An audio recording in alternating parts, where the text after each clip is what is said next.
2200 तथा 2400 राज्यहरूलाई एकत्रित गरेर नयाँ नेपालको सृजना गर्ने पृथ्वीनारायण शाहको जिल्ला हो गोर्खा। गोर्खा जिल्लाको नर्थ इस्टमा एउटा यस्तो गाउँ छ जुन 2072 साल वैशाख 12 गते भूकम्पको केन्द्रबिन्दु भनेर त चिनिन्छ नै, तर आफ्नो वीरताले गर्दा भिक्टोरिया क्रस जित्न सफल गजे घलेको गाउँ भनेर पनि चिनिन्छ। यो गाउँको नाम हो बारपाक।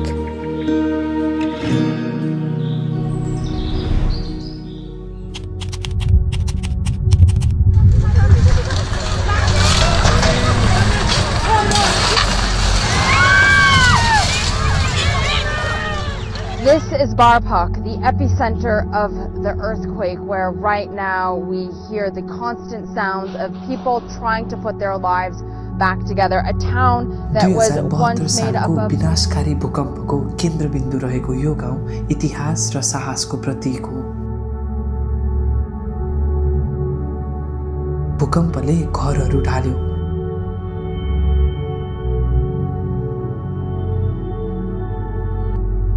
तर गाउँलेहरूको मनोबल भने अझ उच्च बनायो। आज फेरि बारपाक जीवित छ। ढुङ्गाका बलिया घरहरू, रङ्गीन टिनका छाना र मुस्कुराउने अनुहारहरू देख्न सकिन्छ।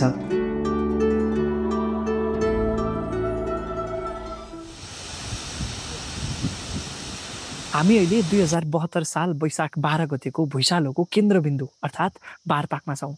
यो एकदमै हिस्टोरिकल जुन इभेन्ट भयो त्यसको लागि चाहिँ यहाँ स्मृति पार्क जस्तो बनाएर राखिएको रहेछ सम्झनाको लागि भनेर।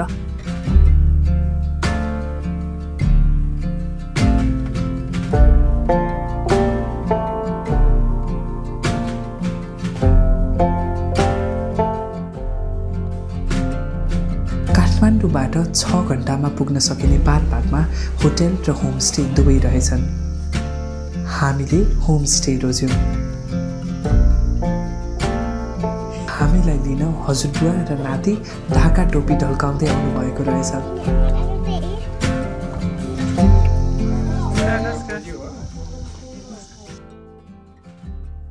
होमस्टेको बसाइ साँच्चै नै घर जस्तै बन्यो। न्यानो अभिवादन, परिवार जस्तै आमा बुवा र चियासँग मिठो गफ।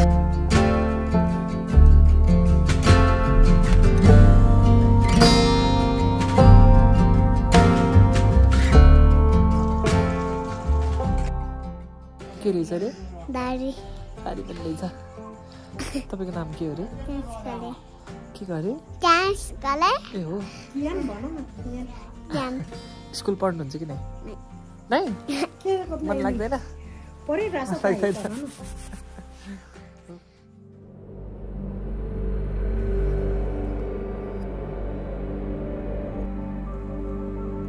बारपाक गणेश हिमाल, मनासलु हिमाल जस्ता हिमालहरूको काखमा बसेको छ।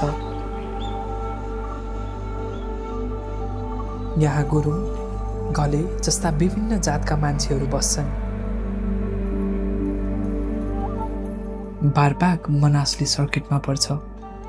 हामी घुम्दै गर्दा केही फ्रान्सबाट आउनुभएका टुरिस्टहरूलाई भेट्यौँ। Where are you from? France. France? Nice. You know Nice? It's South France, near to the sea. Okay. Is it your first time? Yes, for me it's the first time. Twice? Okay. When was your last time? Last time to the Annapurna. Annapurna. Okay. All right. Have a great time. Yes. See you. Thank you. Thank you. Sunrise र sunset मन नपर्ने सायद हामी कोही पनि हुँदैनौँ।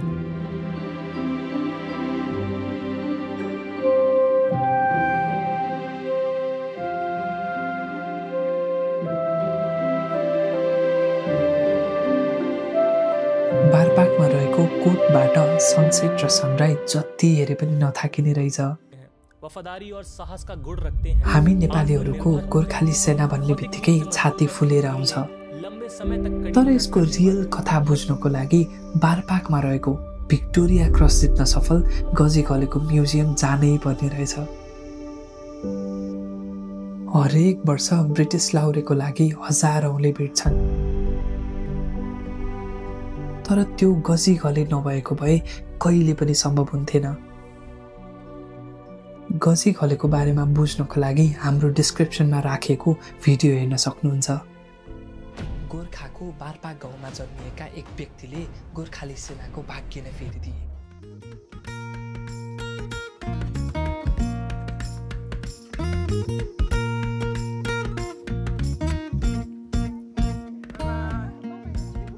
हाम्रो यात्रा बारपाकसम्म मात्रै थिएन। 2072 सालमा नमुना बस्ती बनेर पपुलर लाप्राक गाउँसम्म पुग्नु थियो।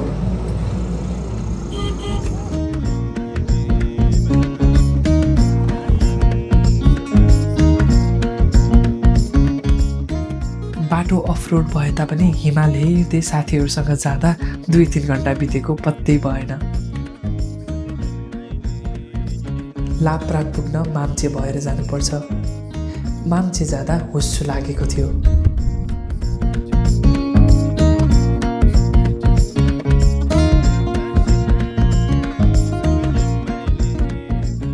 त्यहाँ पिकनिक मनाउन भनेर बारपाकबाट एउटा टोली नै आउनु भएको रहेछ। यो देखेर स्कुल हुँदा पिकनिक गएको याद आयो। टाइम फ्लाइज भन्ने सुनेको थिएँ, आज साँच्चीकै नै आभास भयो।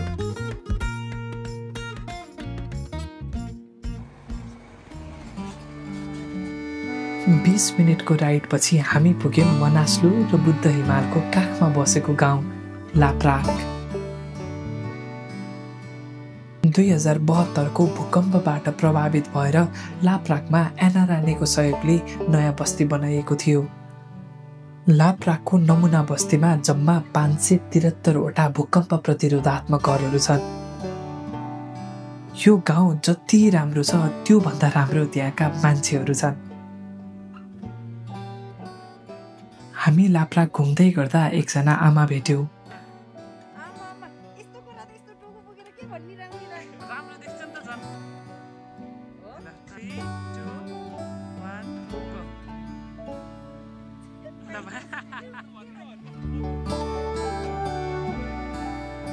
होमस्टेलाई किन होमस्टे भनिन्छ भन्ने कुराको सार्थकता मैले आज पाएँ। फरक ठाउँ आए तापनि सबैजना आफ्नै जस्तो लाग्ने।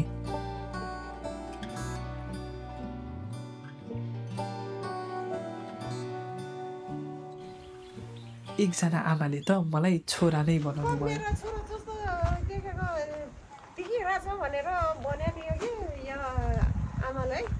ए हो र, मन छोरा जस्तै हो। मेरो छोरासँग मेरो लाउनु पर्छ कि क्या हो भनेको। लगाऊ लगाऊ। कता जापानमा हुनुहुन्छ हैन? अहिले जापानमा छ। ल मित लाउनु पर्यो सेबे। ठिक अनि अरु नै त्यस्तै रहेछ के त्यो भएर भनेको। अनुहार त्यस्तै लाग्यो हजुरलाई? लाप्राक सी लेभलबाट 2800 मिटरमा रहेको छ। जाडोमा धेरै नै चिसो हुने र आवत जावत गर्न पनि गाह्रो हुने भएकोले नमुना बस्तीमा भन्दा धेरै मान्छेहरू पहिलाकै लाप्राक गाउँमा बस्दा रहेछन्। त्यो भूकम्प आउने बेलामा साह्रै डर लाग्दो के त्यही भएर म बस्न मन लागेन। अब 1 वर्ष भइसक्यो यहाँ बसेर। कता कतै म त 5 ठाउँ सारेको सारा 5 ठाउँ। लास्टमा त यही घर पाएपछि यही घरमा बस्नु आयो नि त। फेरि त्यस्तो पनि हुन्छ म त कति डर लाग्दो भए डर लाग्यो। तल गाउँमा अहिले यता चाहिँ आनन्द छ। यहाँ त आनन्द भन्नाले आनन्दै भन्नु पर्यो।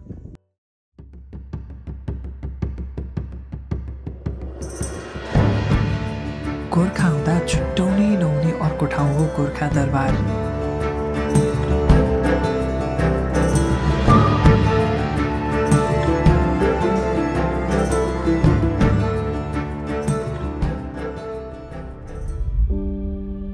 गोर्खा दरबार केवल एउटा ऐतिहासिक संरचना होइन, यो आधुनिक नेपालको जन्मस्थल हो।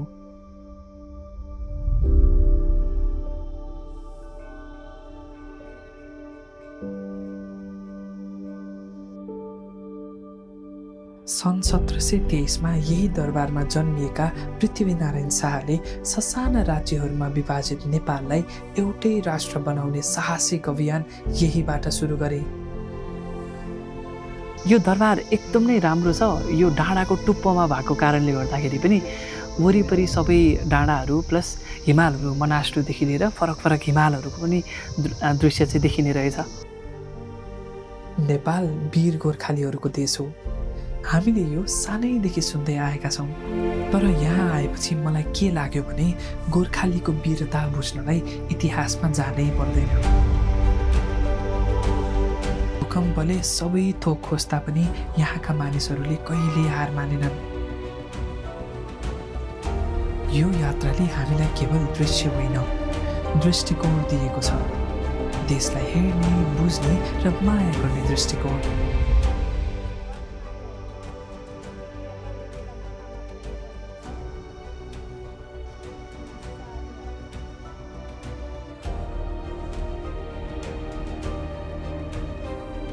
भिडियो अन्तिमसम्म हेरिदिनु भएकोमा सबैलाई धन्यवाद।